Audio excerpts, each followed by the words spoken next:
बिस्मिल्लाहिर्रहमानिर्रहीम अस्सलाम वालेकुम viewers, welcome to my YouTube channel. इस वीडियो में मैं आपको step by step complete process करके दिखाऊंगा कि आपने किस तरह से आज़ाद जम्मू कश्मीर में हायर एजुकेशन डिपार्टमेंट में जॉब्स के लिए घर बैठे ऑनलाइन अप्लाई कर सकते हैं। इसके लिए आप अपने मोबाइल, लैपटॉप या कंप्यूटर में गूगल क्रोम को ओपन करें। गूगल क्रोम ओपन करने के बाद आपने यहाँ पर सर्च करना है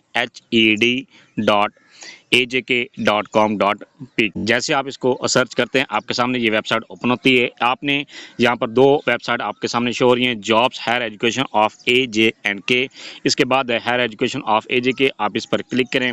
इस पर क्लिक करने के बाद यहाँ पर आपके सामने ये हायर एजुकेशन कमीशन की वेबसाइट ओपन होती है। Government of Azad and Jammu Kashmir की ये वेबसाइट आप चेक कर सकते हैं। चेक करने के बाद 3 लाइन्स पर क्लिक करें। इस पर क्लिक करने के बाद आप इसको नीचे की तरफ स्क्रॉल करें। स्क्रॉल करने के बाद यहाँ पर आपके सामने ऑप्शन शो हो रहे हैं जॉब्स, तो आप जॉब पर क्लिक करें।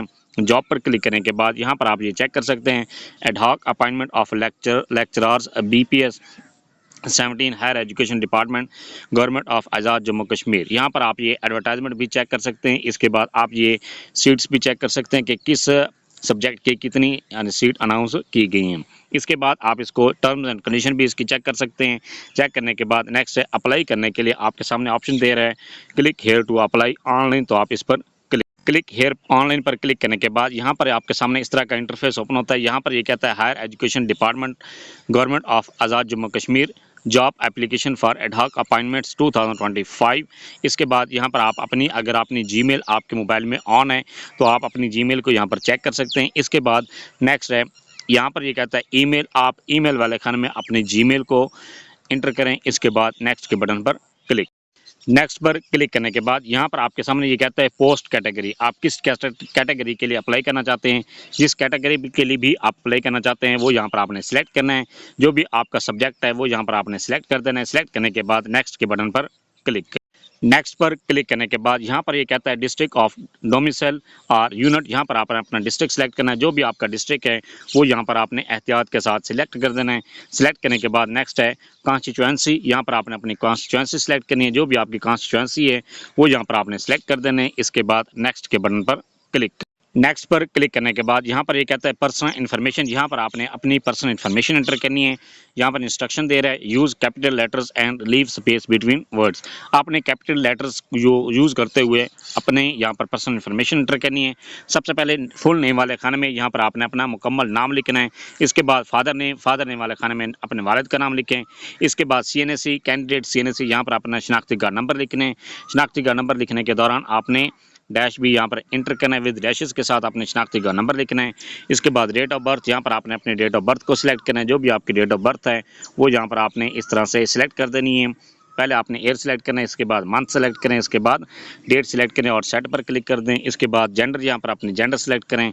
इसके बाद नेक्स्ट है परमानेंट एड्रेस, यहाँ पर आपने जो भी आपका परमानेंट एड्रेस है वो यहाँ पर आपने लिखना है। इसके बाद पोस्टल एड्रेस वाले खाने में यहाँ पर आपने अपना पोस्टल एड्रेस लिखना है। जो भी आपका पोस्टल एड्रेस है एहतियात के साथ वो यहाँ पर आपने लिख देना है। इसके बाद कहता है मोबाइल नंबर वाले खाने में यहाँ पर आपने अपना मोबाइल नंबर लिखना है और यहाँ पर वही आपने नंबर लिखना है जो आपके व्हाट्सअप नंबर भी बना हुआ हो। इसके बाद यहाँ पर कहता है are you are government servant and applying through proper channel, क्या आप गवर्नमेंट के मुलाजिम हैं और थ्रू प्रॉपर चैनल अप्लाई करना चाह रहे हैं। अगर आपने थ्रू प्रॉपर चैनल अप्लाई कर रहे हैं, इन केस ऑफ यस, अगर आप गवर्नमेंट एम्प्लॉय हैं तो फिर आपने NOC लेकर अप्लाई करना है। अगर आपने NOC लिया हुआ है तो फिर आपको NOC इंटरव्यू के टाइम जमा करवाना लाजमी है। तो यहाँ पर आपने यस के बटन पर क्लिक कर दें। अगर आप गवर्नमेंट एम्प्लॉय नहीं हैं तो फिर आप नो पर क्लिक कर दें। इसके बाद कहता है are you are disabled person, क्या आप माजूर शख्स हैं। अगर आप माजूर हैं तो फिर यहाँ पर आपने if yes proof well be required at the time of interview, अगर आप डिसेबल्ड हैं तो येस पर क्लिक करें और आपने जब आपका इंटरव्यू होगा तो उस वक्त आपने अपना जो डिसेबिलिटी सर्टिफिकेट है वो आपने साथ लेकर जाना है। अगर आप डिसेबल नहीं हैं तो नो पर क्लिक करें। इसके बाद नेक्स्ट के बटन पर क्लिक कर दें। नेक्स्ट पर क्लिक करने के बाद यहाँ पर ये कहता है एकेडमिक इन्फॉर्मेशन, यहाँ पर आपने अपनी एकेडमिक इन्फॉर्मेशन एंटर करनी है।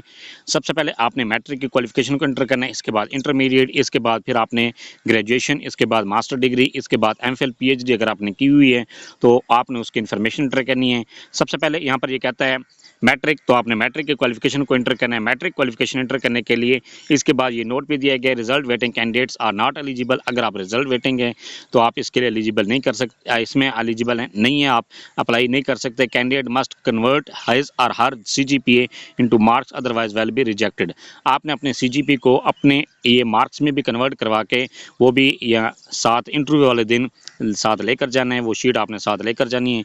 अगर आप मार्क्स को इसमें CGP को मार्क्स में कन्वर्ट नहीं करवाएंगे तो फिर आपकी जो एप्लीकेशन है वो रिजेक्ट हो जाएगी। इसके बाद candidate should convert there grades into marks. अपने ग्रेड्स को भी आपने मार्क्स में कन्वर्ट करना है, O लेवल और A लेवल और any other degree having grade. इसके बाद यहाँ पर कहता है SSC पासिंग ईयर, यहाँ पर जो भी आपने मैट्रिक जिस साल में पास किए वो यहाँ पर आपने लिख देना है इस तरह से। इसके बाद नेक्स्ट है ऑब्टेन मार्क्स, जितने भी आपने नंबर हासिल किए हैं वो यहाँ पर आपने लिख देने हैं। ये लिखने के बाद नेक्स्ट है यहाँ पर आपने टोटल मार्क्स लिखने हैं, जो भी आपके टोटल मार्क्स है वो यहाँ पर आपने इस तरह से लिख देने हैं। इसके बाद बोर्ड और यूनिवर्सिटी, यहाँ पर आपने बोर्ड का नाम लिखना है, जो भी आपका बोर्ड है वो यहाँ पर आपने लिख देने हैं। इस तरह से आपने बोर्ड का या यूनिवर्सिटी का नाम लिखना है। ये लिखने के बाद नेक्स्ट के बटन पर क्लिक।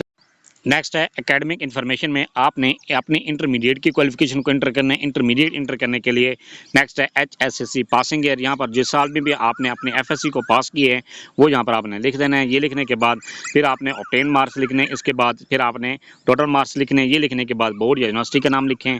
इसके बाद नेक्स्ट के बटन पर क्लिक। इस पर क्लिक करने के बाद यहाँ पर ये कहता है एकेडमिक इन्फॉर्मेशन बैचलर्स, यहाँ पर आपने बैचलर की इन्फॉर्मेशन एंटर करनी है और इसमें नोट यहाँ पर ये दिया गया है candidate having BS honours shall have to enter the same information in section 13 academic information master as well। आपने यहाँ पर अगर आपने BS 4 ईयर प्रोग्राम आपने किया हुआ है तो फिर यहाँ पर भी अपने BS 4 ईयर की इन्फॉर्मेशन देनी है और इसके बाद मास्टर में भी सेम आपने यही क्वालिफिकेशन को इंटर करना है जो आपने बैचलर में इंटर की है। तो अपनी क्वालिफिकेशन को इंटर करने के लिए, बैचलर के इंटर करने के लिए यहाँ पर आपने बैचलर में एयर सिलेक्ट करें, यहाँ पर एयर लिखें, जो भी आपने जिस साल भी पास किए वो यहाँ पर आपने लिख देना है। इसके बाद ऑब्टेन मार्क्स, जितने भी आपने नंबर हासिल किए हैं वो यहाँ पर आपने लिख देने हैं। इसके बाद नेक्स्ट है टोटल मार्क्स, यहाँ पर आपने टोटल मार्क्स लिखने हैं। ये टोटल मार्क्स लिखने के बाद नेक्स्ट है यूनिवर्सिटी, यहाँ पर आपने यूनिवर्सिटी का नाम लिख देना है। यहाँ पर ये लिखने के बाद नेक्स्ट के बटन पर क्लिक। मास्टर इन्फॉर्मेशन यहाँ पर आपने इंटर करनी है। मास्टर इन्फॉर्मेशन इंटर करने के लिए यहाँ पर आपने जिस साल में अपनी MSc पास की है वो यहाँ पर आपने लिखना है। इसके बाद जितने आपने नंबर हासिल किए हैं वो यहाँ पर आपने लिखने हैं। ये लिखने के बाद ये इस तरह से आपने लिख देना है। इसके बाद टोटल मार्क्स, यहाँ पर आपने टोटल मार्क्स लिखने हैं, जितने भी टोटल मार्क्स है वो यहाँ पर आपने लिखने हैं। इसके बाद डिग्री वेट सब्जेक्ट टाइटल, यहाँ पर अगर आपने MSc जिस तरह से की है तो उसका यहाँ पर सब्जेक्ट भी यहाँ पर साथ लिखना है इस तरह से कि ये आपने सब्जेक्ट भी साथ लिखना है। इसके बाद यूनिवर्सिटी का नाम लिखना है, या जो जिस यूनिवर्सिटी से भी आपने अपनी डिग्री हासिल की है वो यहाँ पर आपने लिखने हैं। इसके बाद नेक्स्ट के बटन पर नेक्स्ट पर क्लिक करने के बाद यहाँ पर ये कहता है हायर क्वालिफिकेशन, यहाँ पर आपने do you have MS MPhil degree, अगर आपकी MS है या MPhil आपने की हुई है तो यस पर क्लिक करें। यस पर क्लिक करने इसके बाद अगर आपने MPhil नहीं की तो नो पर यहाँ पर क्लिक करें। नो पर क्लिक करने के बाद नेक्स्ट पर क्लिक। अगर आप MPhil आपने की है, यस पर क्लिक करते हैं तो फिर आज जब आप नेक्स्ट पर क्लिक करते हैं तो आपके सामने ये कहता है एकेडमिक इन्फॉर्मेशन, आपने MS या MPhil की अपनी क्वालिफिकेशन को यहाँ पर आपने ये इंटर करनी है। जो भी आपका जिस साल में आपने पास की है वो यहाँ पर आपने ये लिख देनी है। इसके बाद नेक्स्ट है MS और MPhil ऑब्टेन मार्क्स, जितने भी आपने नंबर हासिल किए हैं वो यहाँ पर आपने इस तरह से लिख देने हैं। इसके बाद नेक्स्ट है टोटल मार्क्स, यहाँ पर आपने टोटल मार्क्स लिखने हैं। इस तरह से आपने टोटल मार्क्स लिखने हैं। इसके बाद नेक्स्ट है यहाँ पर फिर भी आपने अगर MPhil की है तो MPhil के साथ यहाँ पर MPhil और इसके जिस सब्जेक्ट में आपने की है MPhil वो यहाँ पर आपने लिखना है। इसके बाद यूनिवर्सिटी, यहाँ पर आपने यूनिवर्सिटी का नाम लिखना है, जिस यूनिवर्सिटी से भी आपने MPhil की डिग्री हासिल की है वो यहाँ पर आपने लिखना है। इसके बाद नेक्स्ट के बटन पर इसके बाद ये कहता है हायर क्वालिफिकेशन, क्या आपके हायर क्वालिफिकेशन में PhD आपने की हुई है। अगर आपने PhD की हुई है तो यस पर क्लिक करें।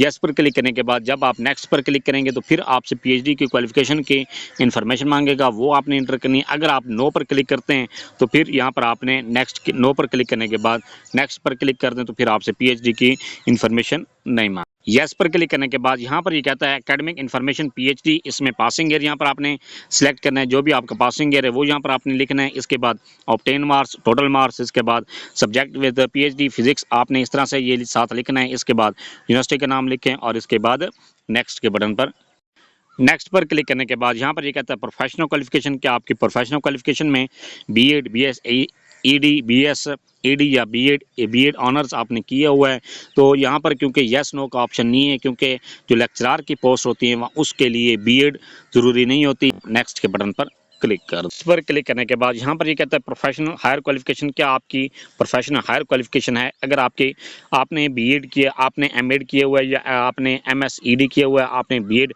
ऑनर्स, आपने 4 ईयर प्रोग्राम किया हुआ है, या एमए एजुकेशन आपने की हुई है, तो आपने सिर्फ यस नो पर क्लिक करना है। आपसे अगर यस पर क्लिक करेंगे फिर भी आपसे डाटा नहीं मांगता, अगर आप नो पर क्लिक करते हैं फिर भी आपसे डाटा नहीं मांगता। जो भी आपकी कैटेगरी है वो यहाँ पर आपने सिर्फ यस नो पर क्लिक करना है। इसके बाद नेक्स्ट पर क्लिक, यस पर क्लिक करने के बाद यहाँ पर ये कहता है अंडरटेकिंग बाय द एप्लीकेंट, आपने के से ये बयान हल्फी ले रहे हैं और आपने इस टर्म्स एंड कंडीशन को पढ़ लेना है। पढ़ने के बाद नेक्स्ट है I agree terms and condition. इसके बाद एप्लीकेशन डेट, यहाँ पर जिस डेट को भी आप अप्लाई करें वो यहाँ पर आपने सेलेक्ट करनी है। इसके बाद सबमिट के बटन पर क्लिक, जैसे आप सबमिट पर क्लिक करते हैं तो यहाँ पर ये कहता है higher education department, government of Azad Jammu Kashmir, job application for ad appointments 2024 to 2025। इसके बाद यहाँ पर ये कहता है dear candidate your form has been submitted successfully. और अगर आपने अपनी एप्लीकेशन फॉर्म को एडिट करना है तो आप एडिट योर रिस्पांस पर क्लिक करके अपनी एप्लीकेशन को एडिट भी कर सकते हैं। और इसके बाद जब आप एप्लीकेशन को सबमिट कर लेते हैं तो आपको जीमेल भी रिसीव होता है। ये अप्लाई करने के बाद अगर आप किसी और पोस्ट के लिए अप्लाई करना चाहते हैं तो फिर आप यहाँ पर 3 डॉट्स पर क्लिक करें। इसके बाद ये एरो के बटन पर क्लिक करें। जैसे इस पर क्लिक करते हैं तो आपका पेज रिफ्रेश हो जाता है, फिर आप किसी और पोस्ट के लिए भी अप्लाई कर सकते हैं। ये था सारा प्रोसेस कि आप किस तरह से higher education department, government of Azad Kashmir में जॉब के लिए घर बैठे ऑनलाइन अप्लाई कर सकते हैं। फिर भी कहीं पर आपको किसी बात की समझ नहीं है, आप कमेंट सेक्शन में अपनी क्वेरी लिखें, अपना क्वेश्चन लिखें, आपको तसल्ली बख्श जवाब दिया जाएगा। Thanks for watching. अगर वीडियो अच्छी लगी है चैनल को सब्सक्राइब कर दें, लाइक एंड शेयर।